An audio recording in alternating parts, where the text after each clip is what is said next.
A carbon farm plan is a very detailed conservation plan. So we talk about the history of the ranch, your ownership objectives. We have a lot of maps in a carbon farm plan, so you can very clearly see your landscape, the type of soils you have, the forage you produce. And then from there, depending on your goals, we look at where can we add more carbon to the soil. In this episode of Voices from the Field, we meet one of NCAT's impressive new hires, Allison Cooley-Agee. Allison talks with NCAT livestock specialist Linda Coffey about her background and the interesting and varied experience that she brings to her new position as a carbon farm planner. Training cutting horses, milking goats on an organic dairy, raw milk, 4-H, and Nicole Masters all make their way into the conversation. Allison also discusses the Climate Beneficial Fiber Project, which will be the main part of her work for the next few years, and will benefit sheep producers in the states of Montana, Wyoming, and South Dakota. She also explains the process of carbon farm planning and how to go about applying for the Climate Beneficial Fiber Project. Let's listen. This is Linda Coffey with NCAT Southeast. I'm a livestock specialist based in Fayetteville, Arkansas, and I am super pleased to introduce you today to one of our newest hires, Allison Cooley-Agee. And so, Allison, welcome to NCAT. Thank you so much, Linda. I'm really excited to be here. So today we are going to introduce you to Allison. As I said, we're also going to get a sense of like her background and training, because there's other things she can do that are going to be of interest to you listeners. I want you to tell us about the Climate Beneficial Fiber Project that you're working on, specifically how it can benefit wool growers in California, Montana, Wyoming, South Dakota, New York. Well, let's talk about the benefits of carbon in the soil. And I want to understand better how carbon farm planning works. What exactly is it that you're going to be doing? So we have a lot to cover, and I'm ready to dive in. Are you ready for 20 questions, Allison? I'm ready. I'm ready. All right, great. So first thing I'd like you to do is just kind of take us through your background, where you're from, what kind of things you did in grade school, high school, early years. Sure. Yeah. So I was raised in Eastern Montana, and I was very active in 4-H as a kid. My family had a ranch north of Billings. So I got to spend a lot of time on the ranch, riding horses and working cattle. And we always had horses where I grew up in Glendive, Montana. And 4-H was a really big part of my life. I mean, I loved showing animals. I showed horses and all the small animals. I started off showing chickens and rabbits. And I have 3 siblings. So between the 4 of us, I think we have shown every animal that's possible to. We always had pigs running around. My younger sister ended up with a flock of sheep.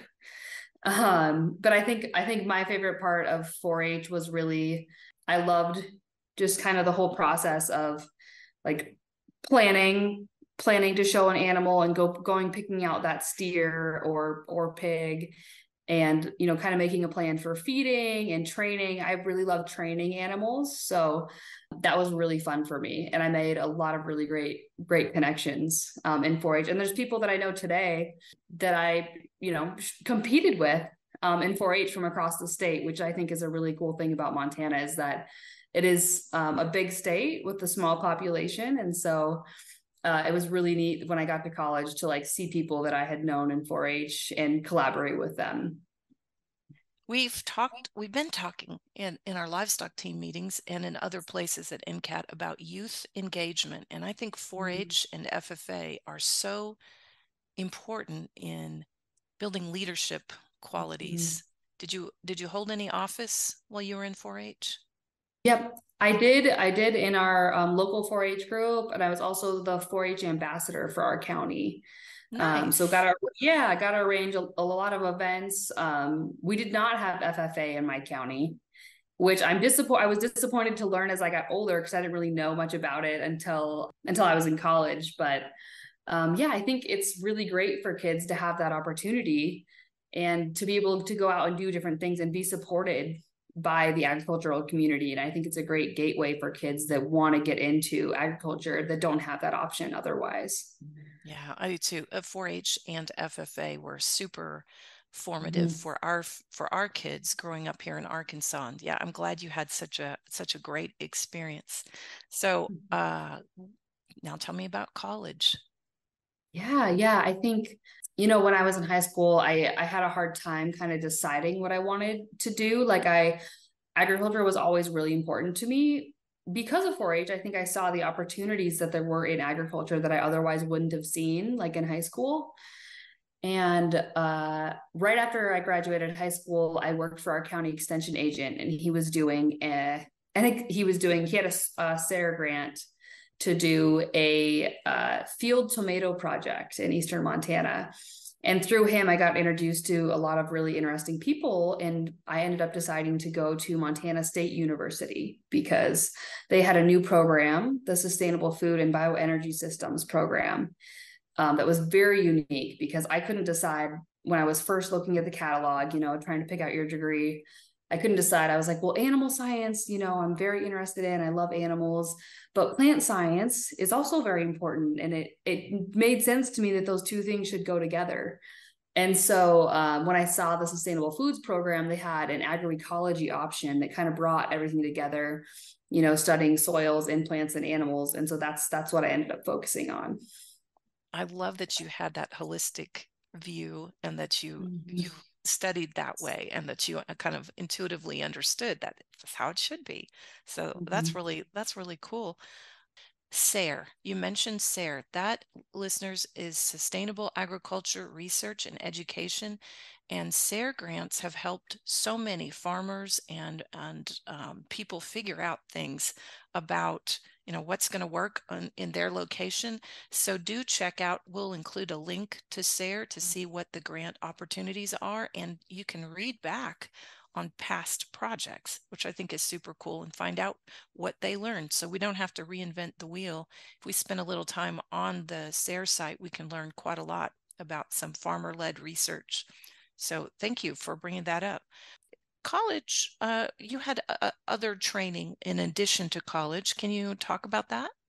Yeah, so I worked with Nicole Masters in her Create Agroecology training program.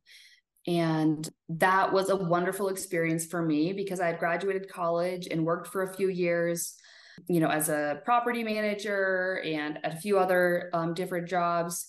And I really wanted to get more into soil health because it was something I studied, and I felt it was really the foundation of agriculture, right? Is soil. And I really started realizing that after college. And I worked for Western Sustainability Exchange after I graduated, and I was lucky enough to help arrange some Nicole Masters workshops. So I got exposed to her work and learned a lot from her. And so when I saw her Create training program come out, I was very excited to be a part of the first cohort. So I applied and got in, and I made some wonderful connections, and it was an amazing program. It was a 16-week program, like very intensive, 20 to 30 hours a week. And just, studying animal plant soil interactions, learning about diagnostics like plant sap tests, soil tests, really learning to work with the rancher and help them achieve their goals. And learning a lot about the soil microbiology was kind of the foundation of that program. Wow. I am super excited that you're bringing all of that knowledge to NCAT. Thank you for that. Thank you for going through that program. That's incredible. That's more than another college course right there. Well, tell me about Western Sustainability Exchange. What is that? They're a nonprofit based out of Livingston that really focuses on local food and supporting ranchers in the greater Yellowstone ecosystem. And so when I worked there, I was part of the communications team and part of organizing like farmers markets and workshops. So I got a lot of experience just kind of in a lot of different areas, trying to, communicate with local producers and getting to meet a lot of like farmers and ranchers in the state of Montana, which I loved. Cool. That is really cool. So I'm getting a sense that you've done a lot of different, like varied kind of work. I would like you to tell about the jobs that you've done and what it was one thing you really enjoyed about that particular job. Can you do that? Starting from back Yeah, in high school. sure. Yeah, yeah. When I was in high school, never really had, an official job. But what I spent a lot of my time doing is my grandfather trained cutting horses. And so I would spend my summers with him, like starting 2 and 3 year olds and going to cutting shows. And so that was a wonderful experience for me to, get to meet people at a very high level showing these horses. And we also did a lot of day work for ranchers. And so, we'd go out and help with branding, go check cows. And that was kind of where I started to be interested in soil and range. I hadn't really thought about it before, but as we rode around, I would, look around and say to myself, like, why does this pasture look so different than this one? And I would ask people, I would ask like my grandfather and other people that I knew that were interested in the land, like, why is there sagebrush over here and not over here? Like, why is this like wild licorice growing here and not there? And no one really could give me a good answer. And so that curiosity is kind of what led me to where I went in college and beyond, was like, I want to know why this is happening. And, how can we manage these things differently? So that work was very impactful on me, just to be able to be out on the landscape and on a lot of different places with a lot of different landscapes. And after that in college, you always end up having a lot of different jobs. You're always like a seasonal worker in the summer. And so I worked on a vegetable farm for a few years. And that was a very eye-opening experience. I like tip my hat to vegetable farmers because I think that's the hardest job there is. And I worked at Amalthea Goat Dairy in Belgrade, Montana. And that was wonderful. I learned a lot there. So I milked the goats there. They have 200 goats. They milk twice a day, and then also took care of the other animals and helped with the veggies a little bit. But mostly I was responsible for the animals there. And that really sparked kind of like a lifelong love of dairy and cheese making. They're also an organic dairy. So I learned a lot about organic treatment and preventative treatment in animals, which was very helpful. Yeah. And when I graduated college, I moved to Big Timber and didn't really know what I wanted. And it's a small town, so it's kind of hard to find a job that made sense for my career. And so what I ended up doing was training horses for people. And in that work, I got to ride around a lot more different landscape than Eastern Montana, right? Eastern Montana is more plains and badlands. And here I got to work with horses in the mountains, which was, amazing and completely different than on the plains, and got to see a lot of different landscapes there, and got to keep making those observations of the land. And that led me into a property management job where I managed a property for an absentee landowner, took care of his animals, and really got to hone my, I would say, like management skills, working with different types of people. There were always like different types of people coming to visit his property.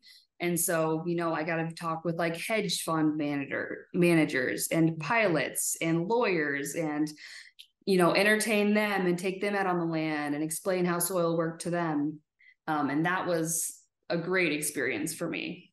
And yeah, now after that, for a while, after I went through the Create training program, I did some one-on-one consulting for a while. And, entrepreneurship really gets tiring after a bit. And that kind of led me to NCAT. But at the same time I was doing the one-on-one consulting, I started a raw milk dairy because raw milk became legal in Montana 2 or 3 years ago. And I had found, early in college, I was lactose intolerant in high school, so I didn't eat any dairy products. And I had learned that I could have raw dairy. And so that's why having a dairy was important to me. Learn how to harvest the sun twice with practical information at NCAT's AgriSolar Clearinghouse. Get access to more than 400 peer-reviewed articles, the latest in agri-solar news, and connect with farmers and solar developers who are working together to make the most out of our shared resources. We'll see you at agrisolarclearinghouse.org. I just listening through that long list of different kinds of work you've done, I see that you're very curious, you're very interested in a lot of different aspects of agriculture, and I love that. And you're such a hard worker. And so I'm just thrilled that we get your skills, your expertise, your experience, and all your education that we can use here at NCAT. And listeners, if you want to know more about raw milk, we are planning that Allison's going to do some education on how to safely produce raw milk, because she's got a lot of expertise there. And I know it's not legal in every state. So that was a very good point you brought up, Allison, that it is legal in Montana right now, but we need people to be super careful with how they're producing raw milk for their families or for others, because it can be a product that can cause people to be sick. So if we do it right, we do it well, and everyone's very conscientious about that, then it becomes a safe and healthy food, remains a safe and healthy food. Yeah. 100%, Linda. I'm a huge proponent of raw milk, but I'm a huge proponent of raw milk done properly, right? So, I believe in it for my own, like I've seen the effects of it in my own personal health. But that's only if we can produce it safely. Yeah. And so I'm really excited. I'm really excited to do that work for NCAT. Right. So listeners, if you're interested in that, drop me an email so we kind of have a sense of what questions people have. And if you are interested, my email is lindac, that's LINDAC @ncat.org. Well, thank you for the background. And I'm really super excited to have you for all the work that you will do. But let's talk specifically about the climate beneficial fiber project. Allison, can you describe for us what's going to be involved with that, the work that you're going to be doing? Sure. So the Climate Beneficial Fiber Project was funded by USDA NRCS, and we're really excited about it because the goal of this project is to encourage producers to create climate beneficial fiber. So we really want sheep to have a beneficial impact on the landscape. And then we can use that fiber produced from those sheep to go into our US markets for, our garment producers to produce wool sweaters, clothing that we can use. And so we really want to be building those markets in the US. And we're working with Fiber Shed. That's one of our partners on the project. And they're really working on that marketing piece. And so on the ground, what my job is to work with producers on the ground to help them meet their goals, their landscape goals. So I love sheep. Anybody who has listened to me for any length of time knows that. And I just see that they can be so beneficial in so many ways. First of all, wool is a natural fiber. That's, to me, puts it in a class far removed from polyester, right? I just love wool and wool products, and I love the impact that sheep can have on land in handling noxious weeds and in getting their fertility on there. I mean, are you seeing you agree with me about the value of sheep? Yeah, I think sheep are a very valuable animal. They're great. They have a different impact on the landscape than cattle, right? And they fit in actually really well with the cattle operation. So a lot of people that raise cattle can add sheep without a problem. And I think that's wonderful because of their different impact they have on the landscape, right? Because they eat different plants. They eat more weeds than cattle. And they're also easier for like women and children to handle. So it's a really good option for beginning farmers as well. And depending on the type of sheep you raise, you get two products, right? You get your meat and you get your wool. And that's one reason I love the Climate Beneficial Fiber Project, is because I would really love to see more wool markets being created in the US, since that's kind of a problem right now, is that a lot of producers don't have anywhere to go with all this wool they produce. Absolutely. Absolutely true. What I was wondering is, what kind of things will you do through this project to make sheep more beneficial for the land. Can you talk about some of the practices that a producer will be doing or using that will make them qualify for climate beneficial fiber? Yeah. So in this project, we're really focused on how we can get more carbon into the soil, because carbon in the soil is one of the most beneficial things you can do. Carbon is the energy of the natural world, right? It's our energy currency. And so the more carbon we can get in the soil, the more water we can hold, the more grass we can grow. And so that's really the main focus of this project. So some of the practices that we're going to be cost sharing with landowners are things like riparian area restoration, range planting. We're hoping to help with some fencing projects and possibly some like compost spreading. I'm trying to think of a few other things. Prescribed grazing is another thing we're going to help cost share. We can install some windbreaks. And so those are just some of the options. We have a really long list of things that we can potentially help people do depending on their goals on their landscape. That's really cool. Okay, so thank you for those words about carbon, because for me, who didn't go through Nicole Masters' course, carbon farm has been a puzzling term. So what you're saying is these are practices that are going to help us get more carbon into the soil, which helps build that soil sponge, which helps retain moisture, which we desperately need. No matter where we are, we need to be able to have the water where it's going to be useful, right, in the soil, and grow more forage. And that helps the bottom line for ranchers and farmers. So yes. Yeah, I think I wish I could remember it right now, but there's a really interesting statistic about the percent of soil organic carbon you have in your soil and your profit margin, a comparison. So I always, I always want to consider, like, we always want to help our farmers and ranchers make more money. And to me, getting more carbon in the soil does exactly that.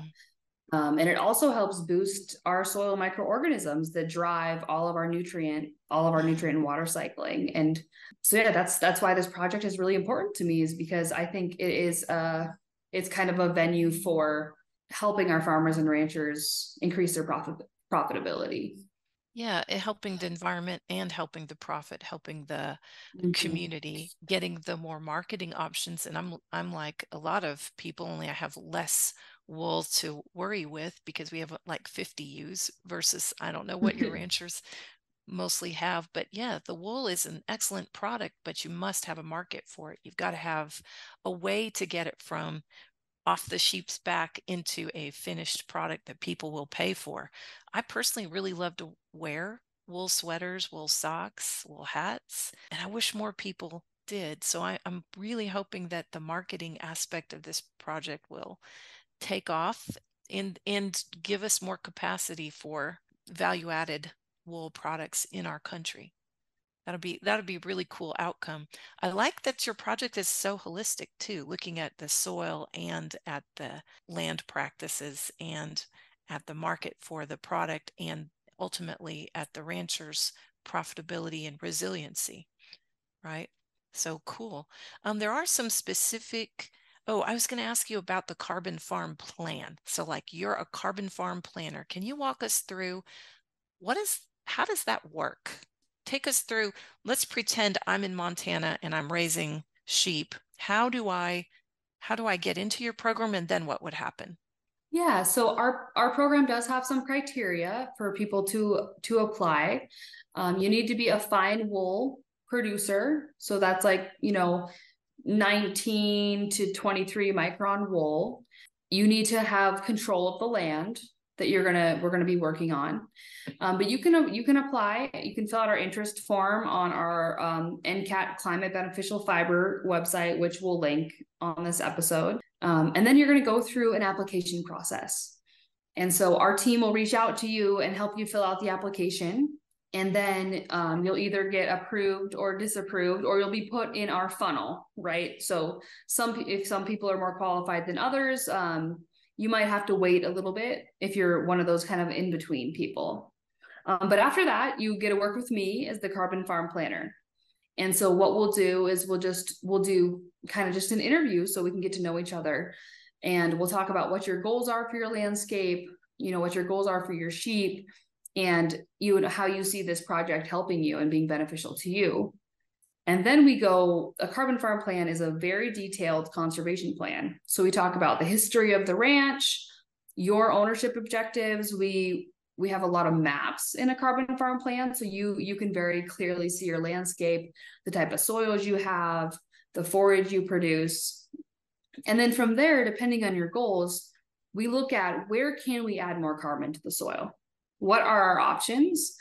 And so I'll put that all in the plan. So it's very clear, like, maybe we're going to do a riparian area restoration along a creek, or we need to do some range planting, or we need more fencing to improve our prescribed grazing.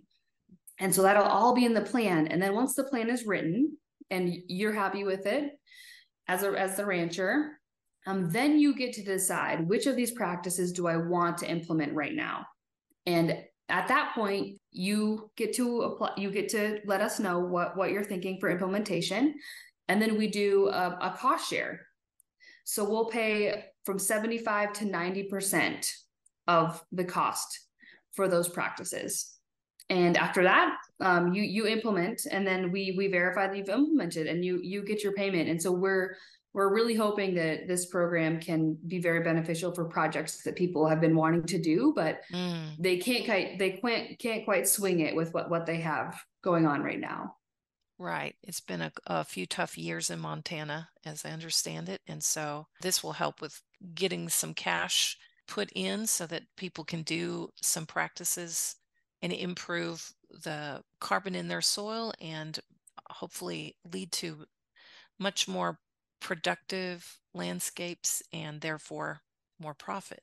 So then, all right, I've had you come to my farm. Where does the marketing piece come in? Do you all know how many sheep I'm shearing, and do you help with that end of it, or is that the Fiber Shed Partners end of it? Like, are you involved with that too, Allison? Not really. I mean, I'm there. I'm kind of your go-between, I would say, for the marketing piece. And we're still really in the beginning stages of this project. So we're still really building that market, right? So we're not quite sure what that's going to look like yet. Okay. The plan is that there's going to be kind of a climate beneficial stamp on that wool that comes from these farms and ranches. And so your wool will get put into that pool, that climate beneficial wool pool, and be sold at a premium. And we're not exactly sure what that's going to look like yet. It's kind of the works of being built, but that is really what we're hoping to accomplish with this project.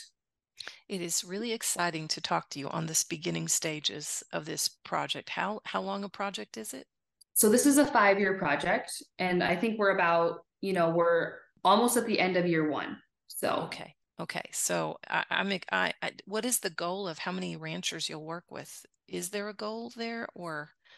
Yeah. In the Northern Great Plains, we're hoping to work with 60 ranchers. So in Montana, Wyoming, and South Dakota, we're hoping to work with 60. So, ideally that's 20 in Montana, 20 in Wyoming, 20 in South Dakota.